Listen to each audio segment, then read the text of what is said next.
Hola, mi nombre es Marta Martínez Hernández, soy estudiante de la licenciatura en Derecho en la Universidad Virtual del Estado de Guanajuato, con número de matrícula 21003634.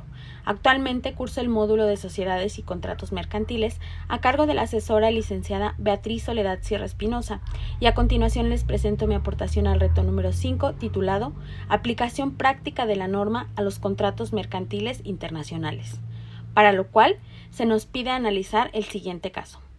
El Hospital Caminemos Juntos, ubicado en España, celebró un contrato con el laboratorio Collins & Phillips, ubicado en Nueva Zelanda.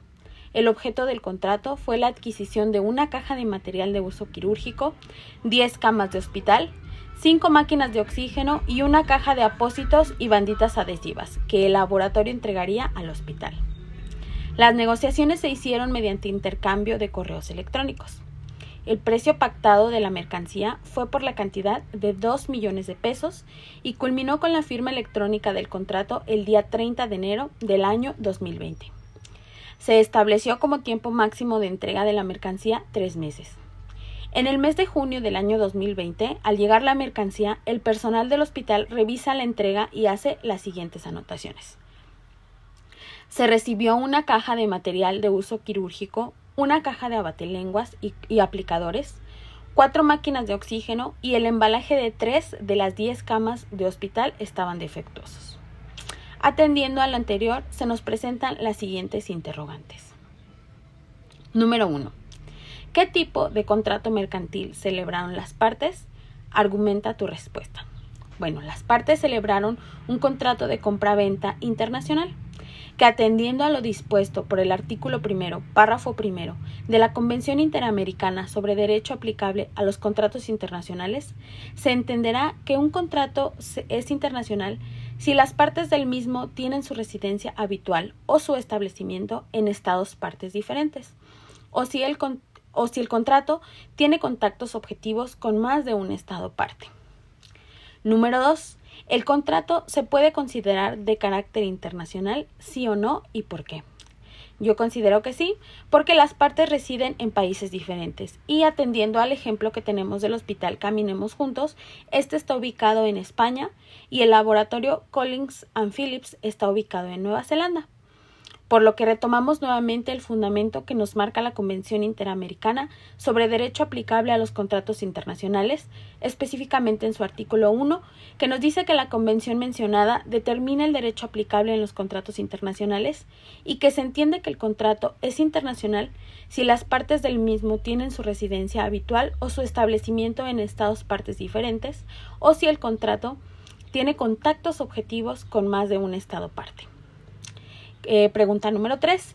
¿Qué tipo de contrato internacional celebrado por medios electrónicos identificaste? Argumenta tu respuesta.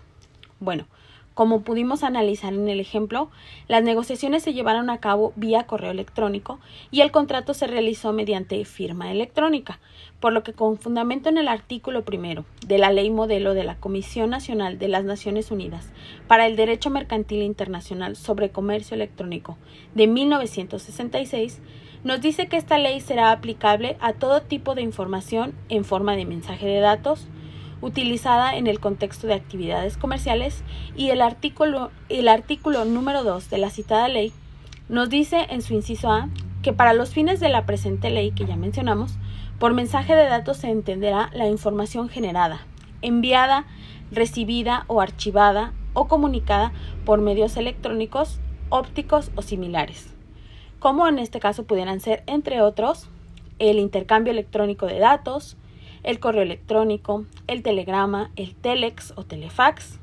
por lo que el contrato internacional celebrado por medios electrónicos que yo identifico en este ejemplo es el correo electrónico. Perdón. Número 4. ¿Qué obligaciones corresponden a cada parte por la suscripción del contrato? Argumenta tu respuesta. Bueno, por lo que respecta a las obligaciones del vendedor, estas están estipuladas del artículo 30 al número 52, al artículo 52 de la Convención de las Naciones Unidas sobre Contratos de Compraventa Internacional de Mercaderías, donde en su capítulo segundo, que se titula Obligaciones del vendedor, encontramos en el artículo 30 que el vendedor deberá entregar las mercaderías, transmitir su propiedad y entregar cualesquiera documentos relacionados con ellas en las condiciones establecidas en el contrato y en la presente convención. Posteriormente, tenemos la sección 1 dentro de este número de artículos que habla de la entrega de mercaderías y los documentos, la sección 2 que nos habla de la conformidad de las mercaderías y pretensiones de terceros, la sección 3 que se titula Derechos y acciones en caso del incumplimiento del contrato por el vendedor.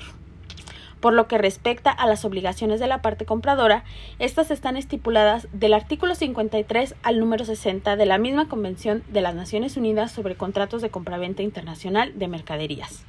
Estos artículos están incluidos en el capítulo 3 titulado Obligaciones del comprador, donde en el artículo 53 específicamente nos dice que el comprador deberá pagar el precio de las mercaderías y recibirlas en las condiciones establecidas en el contrato y en la presente convención.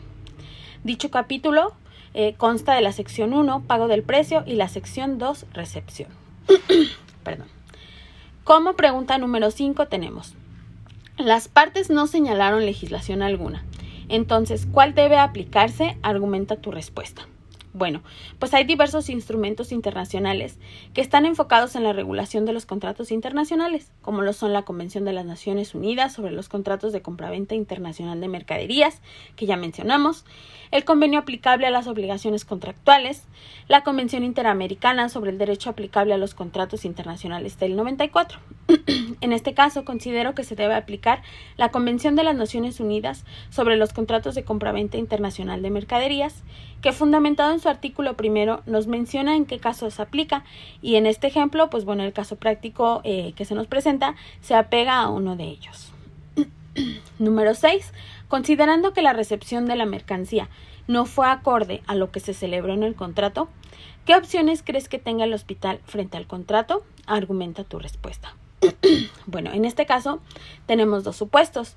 El primero es, si no se ha pagado el precio de la operación, nos tendremos que remitir al artículo 73 de la Convención de las Naciones Unidas sobre Contratos de Compraventa Internacional de Mercaderías, que nos dice en su primer párrafo que en los contratos que estipula en entrega sucesiva de mercaderías por incumplimiento por una de las partes de cualesquiera de sus obligaciones relativas a cualquiera de las entregas, constituye un incumplimiento esencial del contrato en relación con esa entrega.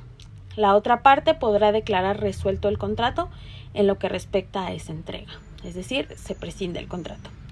Caso contrario, si la mercancía o el precio de la operación ya ha sido pagado, nos remitiremos a los artículos 74 al 77 de la misma convención, donde nos habla de la indemnización de daños y perjuicios que puede pedir el hospital por el incumplimiento del contrato en que haya incurrido la otra parte, en este caso el laboratorio Phillips & Collins. Número 7. ¿Crees que procede la cancelación del contrato? Argumenta tu respuesta. Sí, y es posible la cancelación en primer lugar por voluntad de las partes, esto de acuerdo con el artículo 29 de la Convención de las Naciones Unidas sobre Contratos de Compraventa Internacional de Mercaderías.